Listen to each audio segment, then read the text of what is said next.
First, though, I want to let you know that Central Indiana recently lost a true treasure, and his co-workers are remembering him fondly. Brittany Lewis joins us with this story. He is an emergency dispatcher. He was well known for a quick wit and his Christmas broadcasts. Yeah, I mean, so even if you weren't an officer, you may recognize his voice when you hear it here. So I had a chance to talk to 3 of his coworkers, including one who was trained by him, and then ended up being his supervisor. That supervisor told me he couldn't get anyone else for me to interview because they would cry if they talked about Andy. Even those who did talk had to hold back some tears.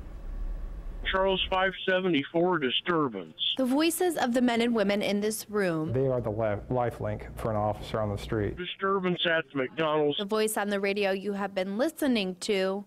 They're supposed to be fighting with employees. Belonged to the man who sat right there. Andy was very unique. He was a pillar to the communications division, to the 911 center. There wasn't a shift that a coworker probably didn't go by with a chuckle about Andy. So he put a smile on a lot of people's faces. You know, he was cantankerous, and he was, I guess, in our industry of dispatching, he was what I would say an old school dispatcher. A dispatcher for 25 years, a police officer for 40, Andy Jacobs was known for being habitually early. He would come in here and eat his dinner before he would go in, because like I said, this is his second home. And the way his voice came over the radio. Someone's gotten into the neighbor's car. Many officers would say, who's that one guy that works out on Southeast District? We've checked the juvenile. She can go back to mommy. He was known for his approach and his voice. During major events. Andy was very good at his job. Especially on Christmas Eve. Have 2 rows of 16 small round hoof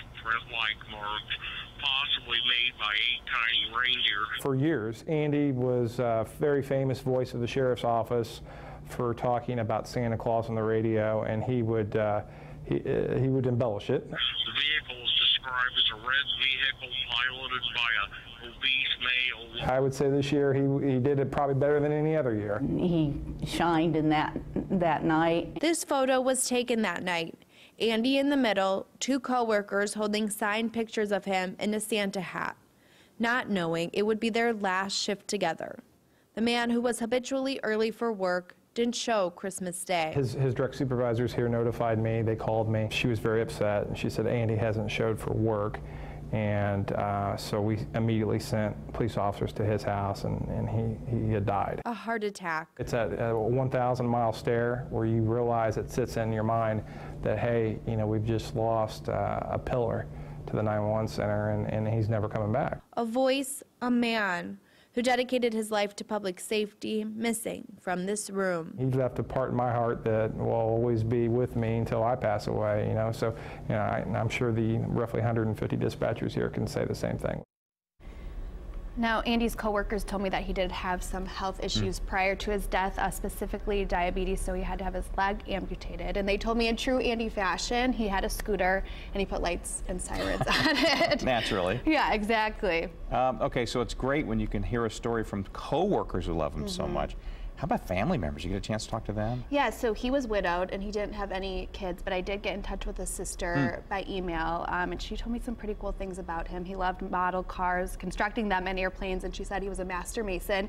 He also spoke Gaelic, Russian, and German. So a talented man all around, really. Yeah, he didn't let a lot of grass grow under his feet. I mean, he was moving around. That's what a life well lived. I know, fascinating man. Brittany, thank you. Lauren, it is time to meet our weather kid.